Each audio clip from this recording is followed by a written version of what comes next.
नवी मुंबईतील सांडपाडा परिसरात तरुणांकडून धर्मवीर बलिदान मास पाळण्यात येत आहे।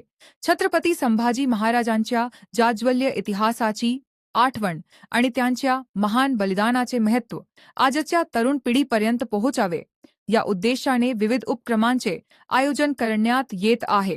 इतिहासानुसार फाल्गुन शुद्ध प्रतिपदेच्या दिवशी छत्रपती संभाजी महाराजांना शत्रूंनी पकडले होते।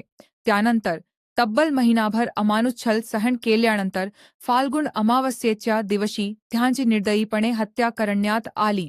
या महिनाभराच्या कालावधीची आठवण जिवंत ठेवण्यासाठी आणि त्यांच्या पराक्रमाचा व बलिदानाचा गौरव करण्यासाठी अनेक ठिकाणी धर्मवीर बलिदान मास पाळला जातो। नवी मुंबईतील सांडपाडा परिसरातही स्थानिक तरुण एकत्र येत संभाजी महाराजांच्या शौर्यगाथेचा उजाला देत आहेत। या काळात इतिहास वाचन, जनजागृती कार्यक्रम आणि विविध उपक्रमांच्या माध्यमातून आजच्या पिढीला संभाजी महाराजांच्या अद्वितीय पराक्रमाची आणि त्यागाची माहिती दिली जात आहे। शिवराय हिंदुदेष्टा औरंगजेबाची टोळधाड महाराष्ट्रावर आदळली आणि छत्रपती संभाजी महाराजांना अटक झाली। छत्रपती संभाजी महाराजांना पूर्ण महिनाभर औरंगजेबाने अत्यंत क्रूर पद्धतीने हळहळ करून त्यांचे हाल केले।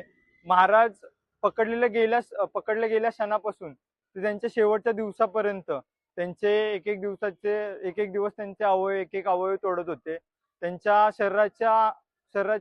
शरीराची पूर्ण साल सोलून काढत होते। अत्यंत क्रूर पद्धतीने त्यांच्यावर अत्याचार झाले। शेवटच्या दिवसापर्यंत महाराज एक एक दिवस मृत्यूच्या दिशेने चालत होते। म्हणजेच पकडलेले गेलेले फाल्गुन शुद्ध प्रतिपदा ते फाल्गुन अमावस्येपर्यंत म्हणजे त्यांच्या मृत्यूच्या क्षणापर्यंत महाराज मृत्यूच्या आणि बलिदानाच्या मार्गावर चाललेले। तेच कायम आपण चित्तात ठेवणे। महाराजांनी बलिदान आपल्या हिंदूंसाठी हिंदू समाज टिकावा, हिंदू समाजाला कुठेतरी एक कारण आपण बघितलं तर महाराजांच्या बलिदानानंतरच मराठे अटकपर्यंत गेले। आजचा अटक हे पाकिस्तानापर्यंत मराठे पाकिस्तानापर्यंत जाऊन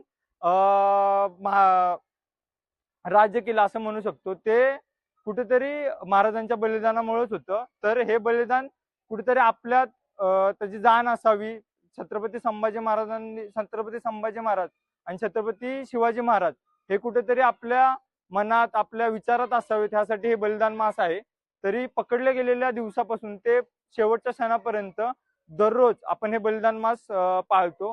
हे आपलं सगळ्या हिंदूंचं धर्म कर्तव्य आहे की हे बलिदान मास पाळलं गेलं पाहिजे। तरी सर्वांनी हा बलिदान मास या उपक्रमात सहभागी व्हावे आणि जी महाराजांच्या आपल्या अंत्ययात्रा कधी निघाली नव्हती, त्यांना मंत्रोअग्नी भेटला नव्हता। ते छत्रपती संभाजी महाराजांना नेहमी म्हणजे छत्रपती संभाजी महाराजांना भाड अग्नी भेटलेला।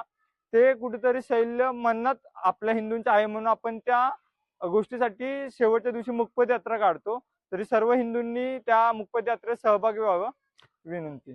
शिवराय।